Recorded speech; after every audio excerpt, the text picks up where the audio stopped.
नमस्कार, मैं मोहम्मद आमिर और आप इस वक्त देख रहे हैं करंट खबर। इस वक्त की खबर रांची से आ रही है। जी हां, नेतरहाट फायरिंग रेंज को रद्द कराने की मांग उठ रही है। बताते चले कि पूर्व विधायक व कांग्रेस के पूर्व अध्यक्ष सुखदेव भगत ने करंट खबर के माध्यम से अपनी बात रखी है। तो आइए सुनते हैं इस संबंध में सुखदेव भगत जी ने हमारे संवाददाता मानसी शर्मा को क्या कहा। नमस्कार, आप देख रहे हैं करंट खबर और मैं हूं मानसी शर्मा। फिलहाल मैं मौजूद हूं प्रेस क्लब में, जहां हमारे साथ लोहरदगा के पूर्व विधायक सुखदेव भगत जी मौजूद हैं।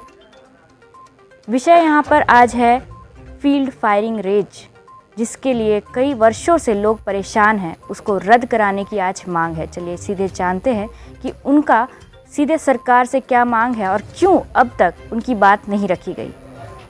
पहले तो स्वागत है सर आपका हमारे चैनल में। हमारे चैनल के माध्यम से आप अपनी बात रखें और बताएं कि क्या समस्या आ रही है अभी फील्ड फायरिंग रेंज में।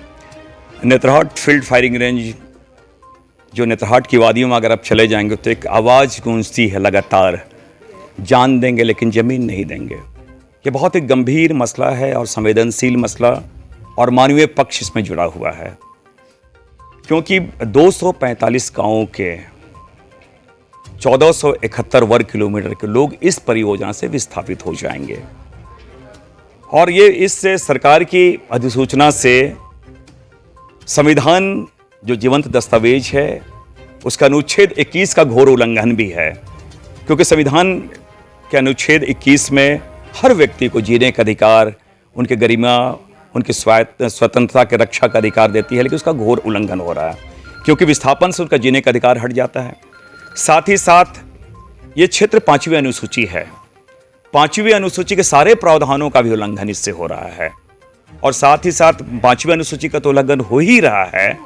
सरकार ने 2006 में राइट टू फॉरेस्ट एक्ट लाया है, उनके सारे प्रावधानों का भी इससे उल्लंघन हो रहा है। और सबसे दुखद स्थिति यह है, विडंबना ये है कि जो 245 गाँवों को, जो क्षेत्र को सरकार ने अधिसूचित किया है नेतरहाट फील्ड फायरिंग रेंज के लिए, उसी क्षेत्र को सरकार ने, उसी क्षेत्र के कुछ हिस्सों को टाइगर प्रोजेक्ट के लिए अधिसूचित की है। दूसरी ओर उसी क्षेत्र के कुछ एरिया को एलिफेंट कॉरिडोर के लिए अधिसूचित की है, उल्फ सेंचुरी के लिए अधिसूचित की है। तो आप कल्पना कीजिए कि जो 245 गांवों के आदिवासियों को जिस क्षेत्र से विस्थापित किया जा रहा है अधिसूचना के माध्यम से, उसी क्षेत्र में एलिफेंट कॉरिडोर के माध्यम से हमसे हाथियों के संरक्षित किया जा रहा है, बाघों को संरक्षित किया जा रहा है, भेड़ियों को संरक्षित किया जा रहा है। तो प्रश्न ये होता है, ये प्रश्न सारे लोगों के लिए मानवीय पक्ष इस पे उभर के सामने आता है, क्या आदिवासियों को जीवन की कीमत हाथी, बाघ और भेड़ियों से कम है क्या? ये किसने सरकार को यह अधिकार दिया है? और सरकार, मैंने कहा सरकार इसलिए दोषी है कि सरकार ने जिन कानूनों को बनाया है, जो संविधान सरकार ने अडॉप्ट किया है, जो जीवन दस्तावेज है, जो सोशल कॉन्ट्रैक्ट है जिसके माध्यम से सरकार को चल रहा है, उन्हीं को सरकार वायलेशन अगर कर रही है तो इससे दुखद स्थिति हो नहीं सकती है। और साथ ही साथ हम लोगों ने लगातार अभी माननीय मुख्यमंत्री हेमंत सोरेन जी, बाबूलाल मरांडी जी, मैं, बंधु तिर्की जी, हम लोगों ने यहाँ पे राजभवन के समक्ष प्रजातांत्रिक तरीके से धरना दिया है। वहाँ के केंद्रीय जन संघर्ष मोर्चा के जो विस्थापित लोग हैं, वहाँ के लोग जो हैं, जो पीड़ित लोग हैं, उन लोग के उस शिष्टमंडल के साथ हम लोगों ने ज्ञापन भी दिया है, लेकिन अभी तक अधिसूचना रद्द करने संबंध में कोई चीजें सरकार की तरफ से नहीं आई है। आप एक तरीके से राजनीति से ताल्लुक रखते हैं, मगर फिर भी इतनी मुश्किलें आ रही है, इस पर क्या कहेंगे? मैं जरूर कह सकता हूँ, और ये बात तो मैं जरूर कहना चाहूँगा कि आज क्योंकि हेमंत सोरेन जी की सरकार है, वो उस दर्द को देखे हैं। अभी राकेश टिकैत जी भी आए थे, जो किसान आंदोलन के प्रणेता रहे हैं।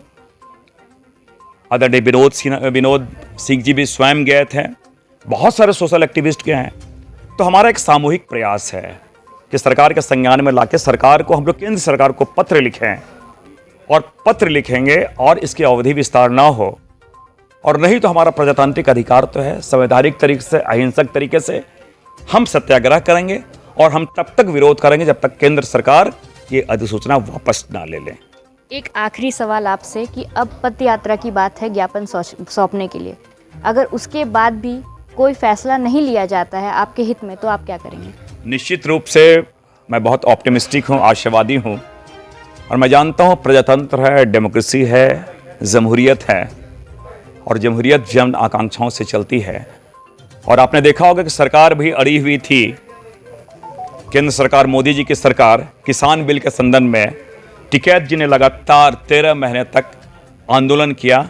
ये जनता की ताकत है, और मैंने कहा कि जनता से बड़ी कोई ताकत नहीं होती है, और सरकार इन चीज़ों को देखेगी। और मैंने कहा कि हमारे जो सत्याग्रह है जनतांत्रिक तरीके से, अहिंसक तरीके से, वो हम कार्यक्रम करेंगे और बाध्य करेंगे तब तक जब तक सरकार अधिसूचना वापस ना ले ले। बहुत बहुत धन्यवाद।